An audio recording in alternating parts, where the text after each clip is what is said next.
Well, I'm out here on this absolutely fabulous day. Very warm, about 29 degrees, a little bit of wind. And I've just put a couple of packs on this new WalleFPV Lightning3, which is sort of a whoop style quad, but it doesn't have the ducts or the guards. So it flies more like a 5-inch than it does a whoop, which is interesting. So let me wind you back to about 2 hours ago when I had this on the bench, and I'll talk you through the specs. And then when I get back, I'll let you know my thoughts on this and see what it's all about. Hello, and welcome to the Whirly Black channel. Whoa, it's pretty warm. It's very warm. Right, let's have a closer look at this. This is the bind and fly analog version with a 250mW VTX and a built-in ELRS running on 2.4 gig. And I've already bound this to my Radio Master Pocket just using the bind phrase. Really simple, so there's not much to do to get flying, to be honest. Now, I have to say, this is a really nice looking little quad. I mean, it's just so cute. There's clearly some thought gone into the design rather than just throwing a collection of parts together and calling it finished. I mean, you can see it looks very tidy. Feels very well put together and everything seems to have its place. At the front you've got this CNC aluminium camera mount there and this protection bracket that runs all the way across the top, which, you know, looks really smart, but hopefully it's practical as well because it will save the camera from, you know, those occasional disagreements with the ground and trees, and let's be honest, that's going to happen sooner or later to all of us. And the Lightning3, well, it's a I'm not quite sure whether it's 2 or 2.2 inch frame. Comes fitted with these HQ 2.2 by 1.6 by 3 props. It's props out on this. And power comes from these 1003 motors running 10,000 kV. And the whole thing's designed to run on around 2S packs, with WalleFPV recommending anything from a 550 to a 720 milliamp hour battery. I think these might be a little bit heavy, to be honest, but we'll see. Inside you've got a compact all-in-one flight controller, an ESC. Very nice setup that keeps all the wiring nice and clean, and I also like the decision to use a fixed XT30 connector rather than having a long pigtail flapping around at the back here. Another thing that's always good to see on a small quad like this is a built-in buzzer. It's one of those features you don't really appreciate until you've buried a model in some long grass and spend the next hour or two wandering around pretending you definitely know where it landed. The receiver in here is Express ELRS on 2.4 gig with a dedicated rear-mounted antenna here, and for video we're keeping things old school with a 250mW analog system, and Wally offer digital variants of this as well, but this version keeps the weight down and it keeps the cost very sensible. It means you can get in the air with equipment that many pilots have already got. Simple analog goggles. Now this weighs 51 grams by itself or 80 grams with this 550 milliamp hour HV LiPo. Now in many ways this is like a 2-inch whoop without the prop guards, so I'm expecting some nice acro characteristics without any sort of nasty yaw washout. But this thing's all about weight at this size, so I'm surprised this massive antennas on the back here. Also, the motors are using plugs and there's a USB connector there. And most of these small 2-inch whoops these days, they solder the motors on and then use a USB pigtail, and that all saves that little bit of weight, and the odd few 1/2s of grams does make a difference. But let's see how this flies. You know, there's enough bench guessing here. Let's get some batteries in it and see how it actually performs out in the field. Right, so here we go. I'm not going to try anything too fancy. A lot of video breakup. The picture's pretty clear. Apart from the breakup, the picture's pretty clear. So I'm not going to risk going too far. Just in case. This is straight out of the box. The only thing I've done is tweak the throttle profile. Let's have a look and see what the tune looks like. You can't take off the throttle too long. Yeah, this is all looking good. Roll looks good, no bounce back. Same with pitch. Yeah, yaw looks good as well. Right, let's try some punches. This is all just pretty much,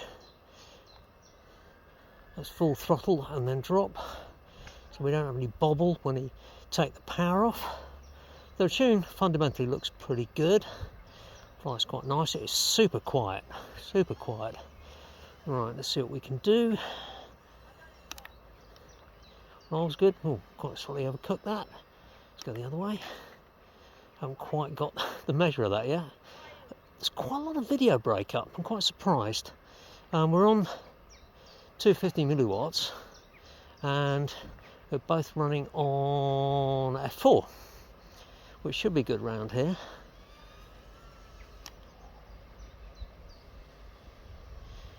Nothing unusual there. Feels okay. It's very smooth, it's quite docile.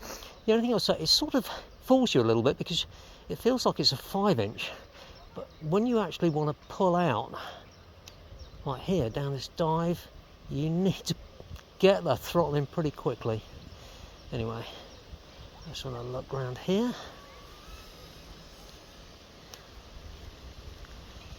Yeah, seems okay. Hasn't got a lot of power, to be fair, but then I wouldn't expect it to have. Let's see if I can get a inverted yaw spin. I'm going to get some height up here.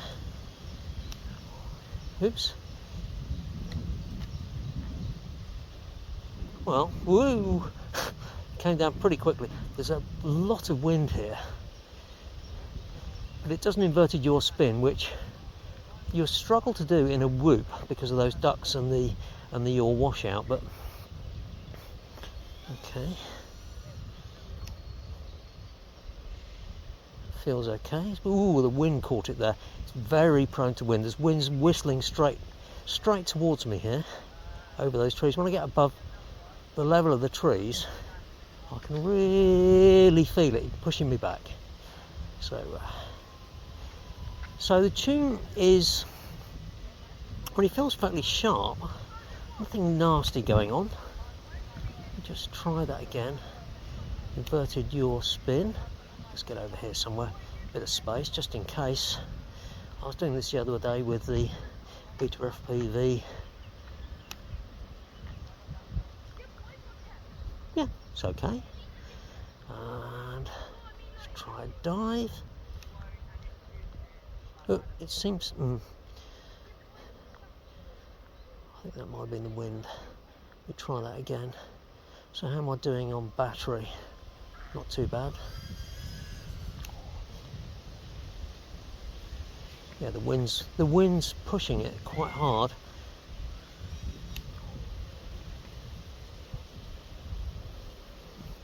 Let's have a whistle over here to the grounds. And yeah, video breakup. I haven't seen anything like that for a while. I mean, I had that when I just took off.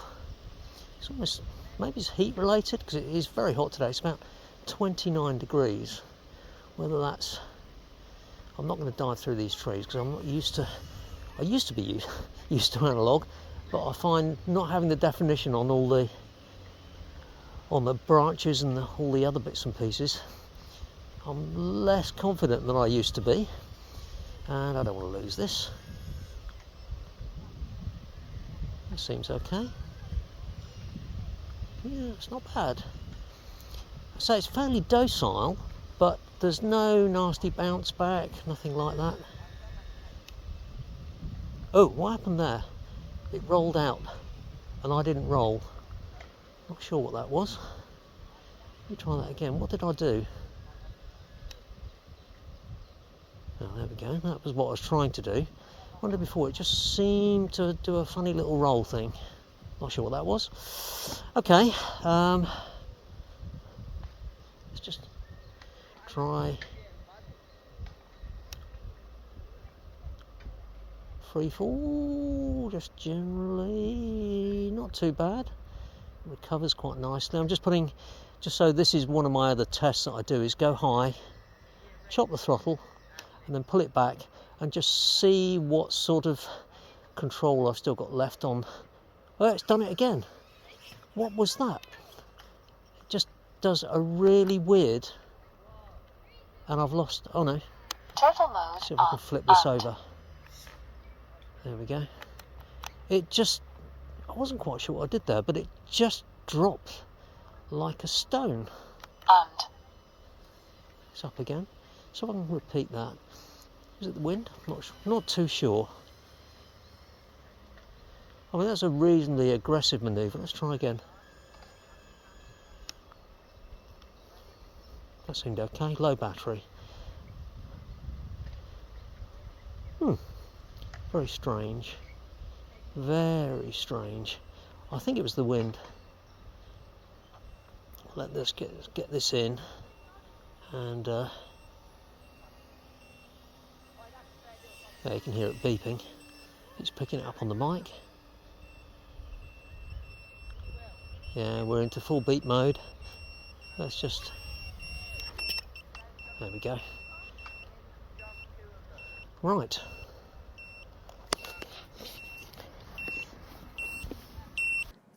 So overall, what do I think of this WalleFPV Lightning3? Well, I've had a bit of time to think about it, and actually I think it's a really good little quad. The pitch tune out of the box is nice and snappy with no obvious bounce back, and it feels pretty well sorted. But you do have to keep reminding yourself this isn't a 5-inch quad. I mean, it's so easy to throw it around like one, and because it's incredibly light, it is affected by the wind much more than you'd expect. And you need to get on the throttle a little earlier than you would think. It's certainly not underpowered for its size, but these are still small motors turning small props. And if you're descending down through a split S or a power loop or something like that, you can't rely on brute force to pull you back in the same way that you would do with a larger quad. Now, as you probably saw, I did see a slightly odd wobble and the occasional uncommanded roll a couple of times. Now today it was about 30 degrees, so maybe it was heat related, maybe it was the wind, or maybe there's a loose connection, although I couldn't see one.